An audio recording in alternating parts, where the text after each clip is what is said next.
시편 14편 묵상하겠습니다. 어리석은 사람들은 그 마음속으로 하나님이 없다고 말합니다. 그들은 썩었고 가증스러운 죄악을 저지른 사람들이며 선을 행하는 사람이라고는 하나도 없습니다. 여호와께서 하늘에서 사람의 자손들을 내려다보시며 지각이 있는 사람이 있는지 하나님을 찾는 사람이 있는지 살펴보셨지만 모든 이들이 곁길로 돌아섰고 다 함께 썩어 선을 행하는 사람이라고는 없으니 정말 하나도 없습니다. 악을 행하는 사람들아 무지해서 그러느냐? 그들이 내 백성을 떡 먹듯 삼키고 나 여호와를 부르지도 않는구나. 하나님이 의인의 세대와 함께 계시니 거기서 악한 사람들은 두려움에 사로잡혔습니다. 너희가 가난한 사람의 계획을 비웃었지만 오직 여호와께서 그들의 피난처가 되시리라. 오 이스라엘의 구원이 시온에서 나오게 하소서. 여호와께서 그 포로된 백성을 자유롭게 하실 때 야곱이 즐거워하고 이스라엘이 기뻐할 것입니다. 아멘. 하나님 믿는 사람들은 하나님을 믿어요. 그러면 하나님을 믿지 않는 사람들은 뭘 믿을까요? 자기 자신. 예.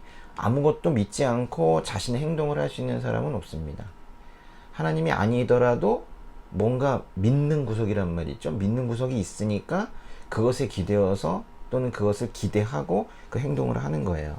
그러니까 하나님을 믿지 않는 사람들은 아마도 하나님이 아닌 것들을 믿겠죠. 이게 정답이죠.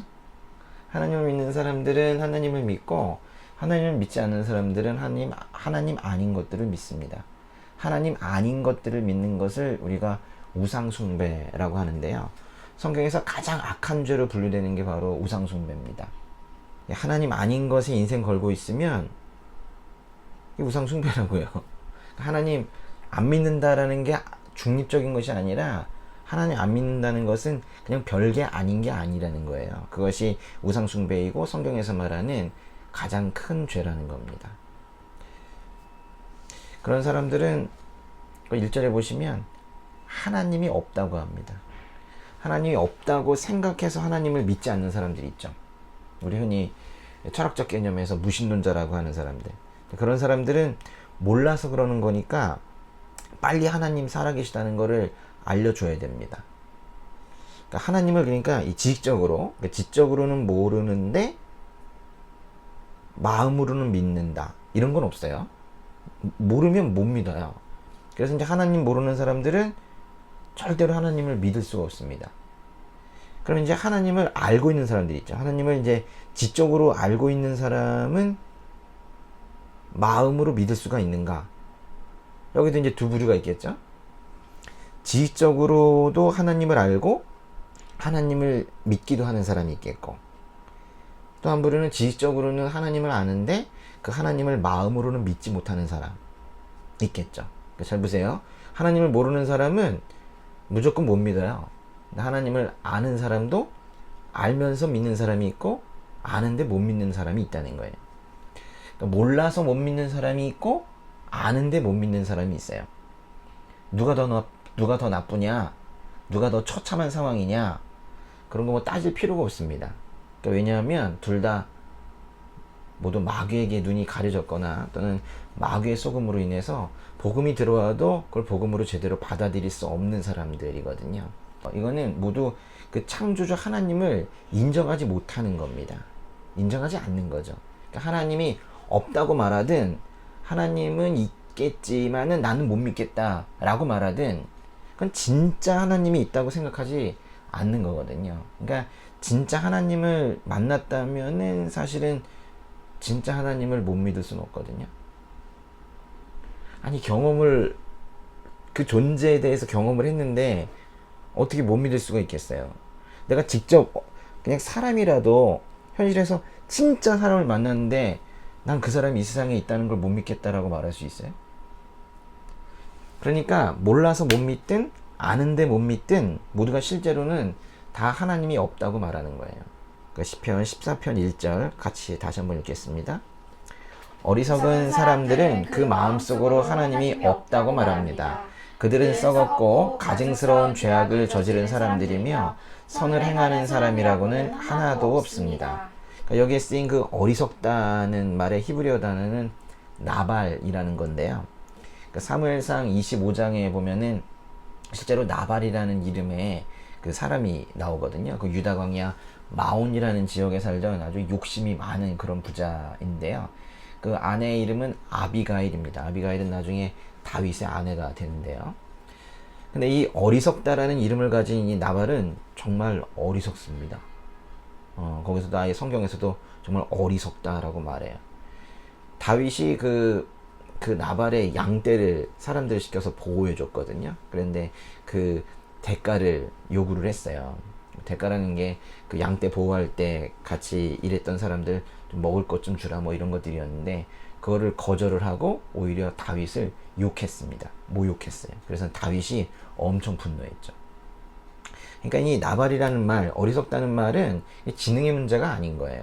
성경에서 말하는 어리석음이라는 단어가 몇 개가 있는데 거의 모두가 다 도덕적인 방향과 그렇게 연결되어 있습니다. 그 1절 끝에 보시면은 어리석은 사람들은 썩었고, 즉 부패했고 가증스러운 일을 저지르며 선을 행하는 사람이 없대요. 아니 사람이 썩었다면 어느 정도 수준인 거예요. 그거는 아무런 소망이 없고 그 썩은 것에서 무슨 싹이 나겠습니까? 썩은 것에서 무슨 열매가 나겠습니까? 아무런 소망이 없는 그런 사람이란 뜻이에요. 그러면서 악행만 일삼게 되어 있습니다. 여러분 악의 뿌리에서 악이 나오는 거예요. 악의 뿌리가 뭡니까? 하나님 떠난 게 악이에요. 이 선악구조를 잘 아셔야 돼요. 이 성경에서 말하는 악이라는 건 관계적인 거예요. 하나님 떠난 게 악이에요. 그렇기 때문에 하나님 없다는 사람들, 즉 악의 뿌리를 아주 신념으로 가지고 사는 사람들은 그 삶 자체가 악의 뿌리 안에 있기 때문에 그 악의 뿌리에서 그 숱한 악행들이 계속 흘러나오면서 곰팡이 퍼지듯 전후좌우 방향 불문하고 아주 파상적으로 계속해서 퍼져나가는 거예요. 어리석음의 반대말은 뭘까요? 지혜죠, 지혜. 예, 지혜. 성경에서는 그 하나님이 지혜의 원천이시고 하나님을 아는 것이 지혜이고 하나님을 또 경외하는 것이 지혜라고 말합니다. 그리고 이제 고린도전서에 보면은 심지어는 이제 예수님께서 오셔가지고 우리에게 지혜가 되셨다 이렇게 말해요. 그러니까 예수님 자체가 지혜라고도 말하고 있습니다. 세상을 보면요, 그래서 간단한 구조인 거예요. 믿는 사람과 안 믿는 사람. 하나님을 따르는 지혜의 영역이 있는 것이고 하나님 없다는 어리석음의 영역이 있는 거예요. 근데 어느 쪽 목소리가 더 커요? 어리석음의 영역에 있는 사람들이 늘 소란스럽죠. 빈깡통이 요란하다고 딱 믿지 않는 사람들 얘기하는 겁니다. 그들은 그러면서 다 소란스럽게 늘 이 지혜의 영역에 있는 사람들을 조롱하고 핍박하고 그럽니다. 그러니까 시편 14편은요 바로 그 하나님이 없다는 어리석은 사람들이 하나님의 백성을 가혹하게 대하는 그 현실을 노래를 하면서 하나님만이 그 믿는 자들의 피난처가 되신다는 걸 고백하고 그 공동체를 위한 기도로 끝나는 그런 시편입니다. 그 1절에서 3절까지를 전체를 다시 한번 읽어보도록 하겠습니다. 어리석은 사람들은 그 마음속으로 하나님이 없다고 말합니다. 그들은 썩었고 가증스러운 죄악을 저지른 사람들이며 선을 행하는 사람이라고는 하나도 없습니다. 여호와께서 하늘에서 사람의 자손들을 내려다보시며 지각이 있는 사람이 있는지 하나님을 찾는 사람이 있는지 살펴보셨지만 모든 이들이 곁길로 돌아섰고 다 함께 썩어 선을 행하는 사람이라고는 없으니 정말 하나도 없습니다. 이 말씀을 우리가 어딘가에서 본 적이 있죠. 로마서 3장 10절에서 12절 읽겠습니다. 기록되기를 의인은 없으니 하나도 없고 깨닫는 자도 없고 하나님을 찾는 자도 없다. 모두 곁길로 행해 다 쓸모없게 됐다. 선을 행하는 자가 없으니 하나도 없다. 바울이 로마서에서 시편 14편을 인용을 했을 때 이 편지를 본 이스라엘 사람들은 바울이 시편을 잘못 이해하고 있다고 생각했을지도 몰라요. 왜냐하면 시편 14편에 등장하는 어리석은 사람들은 다 이방인들을 의미하는 거거든요. 근데 이제 바울이 이 말씀을 유대인이나 이방인이나 이상 모든 사람들이 다 죄 아래에 있다는 것을 말하기 위해서 이 시편을 인용을 했거든요. 이 부분에 대해서는 로마서 강해 설교 다시 한번 들으셔도 좋을 것 같아요. 로마서 강의 7번째 설교인데요. 제목은 땡땡 아래, 뭐뭐 아래라는 겁니다. 제가 봐도 아주 좋은 설교인데요. 예, 다시 한번 들어보세요. 예. 유대인들은 이 시편 14편을 읽으면서 이 시에서 쉽게 말해서 욕먹고 있는 사람들은 자신들이 아니라고 생각을 했겠지만은 하나님께서는 그런 어떤 혈통적인 것으로 백성 또는 자녀라는 신분을 판단하지 않으십니다. 오직 하나님을 알고 하나님을 마음으로 믿고 있는지 그것만으로 의인과 악인을 가르게 되어 있어요. 우리는 본래 악인이었고 아직도 도덕적인 측면이나 여러 가지 행실 면에서 부족함이 많지만은 그런 우리를 부르셔서 의인이라 칭해 주셔서 우리가 하나님 곁에 가까이 갈 수 있게 되었고, 심지어 우리를 자녀 삼아 주셨고, 우리는 세상에 고난이 찾아올 때마다 하나님을 아버지라고 부르면서 그렇게 달려갈 수 있게 됐습니다. 하나님을 여호와 하나님도 아닌 아버지 하나님, 하나님 아버지 이렇게 부를 수 있게 된 게 이게 얼마나 큰 영광인지 오늘 좀 시간을 내어서 곰곰이 한번 생각해 보세요. 여러분, 믿음이 없는 사람들은 하나님을 부르지도 못합니다. 오늘 그 말씀도 시편에 있어요. 시편 14편에요. 4절 읽어보세요. 악을 행하는 사람들아 무지해서 그러느냐? 그들이 내 백성을 떡 먹듯 삼키고 나 여호와를 부르지도 않는구나.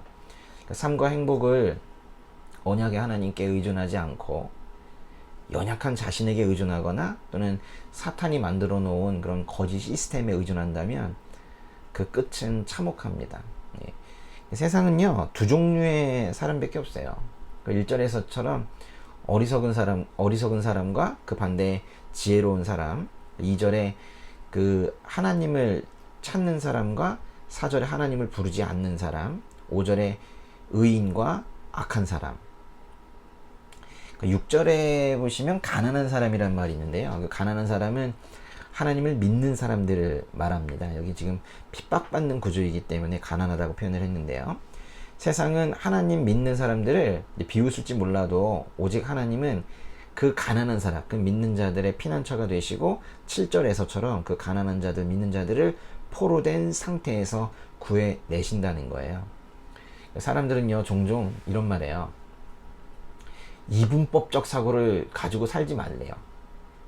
이분법적 사고는 뭔가 완고한 것 같고 융통성이 없는 것 같고 지나치게 단순화시키는 것 같고 포용력도 없는 것 같고 뭐 그렇다면서 이분법적 사고 가지지 말라 그래요. 그러나 그 말도 여러분 잘 들으셔야 됩니다. 아주 중요한 부분에서는 맞지 않아요. 진리의 문제에서만큼은 우리는 정확하게 이분법적 사고를 해야 되거든요. 그 세상에는 어리석은 사람도 있고 지혜로운 사람도 있습니다. 이 둘이 있어요. 하나님이 없다 하는 사람과 아무리 친하다 해도 여러분은 영적으로 그를 어리석다고 볼 수 있어야 돼요. 그 사람들 보면서 정죄하라는 의미가 아니라 그 상태가 정상이 아니라는 걸 인식할 수 있어야 된다는 거예요. 비록 그 사람이 세상에서 박수를 많이 받는 사람이어도 또는 여러분보다 돈이 많고 힘이 세고 가진 것이 많다 해도 그걸 뭐 세상적 시각으로 사람을 봐서는 안 되고 오직 영적인 시각으로 사람을 볼 수 있어야 돼요. 가끔 우리 이런 말 하죠. 그 사람 하나님은 믿지 않지만 정말 어떤 그 사람은 믿는 사람보다 나아. 그 사람 하나님 믿지 않지만 그래도 사람 괜찮아. 이런 말은 없는 거예요. 그 사람 복음은 모르지만 참 성실해. 이렇게 말하면서 믿지 않는 사람과 교제하고 심지어 결혼까지 하고 그러지 않습니까? 안 됩니다. 우리는 이런 면에서 분명한 선이 있어야 돼요. 정말 똑똑한 척 하지만은 하나님의 눈에는 가장 어리석은 사람들이 있어요. 아까 다윗을 모욕했던, 상징적으로 볼 때 하나님께서 기름 부으신 자를 모욕했던, 하나님의 백성을 모욕했던 그 나발, 그 나발이라는 그 욕심 많은 부자가 그 어리석은 사람이 어떻게 됐는지 아세요? 다윗이 화가 났는데 그 나발의 아내, 그 지혜로운 아내 아비가일이 다윗에게 먼저 가서 아비가일 덕분에 다윗의 공격을 나발이라는 사람이 직접 받지는 않았어요. 그래서 다윗이 나발을 죽이지 않았습니다. 그런데 사무엘상 25장 38절 보세요. 10일 정도가 지난 뒤 여호와께서 나발을 치시자 그는 죽었습니다. 하나님께서 치셔서 결국 죽고 말았습니다. 어리석은 사람들의 최후가 이런데 어리석은 사람들의 소유물을 부러워하면서 또는 어리석은 사람들의 쾌락을 기웃거리면서 그렇게 살아서는 안 될 겁니다.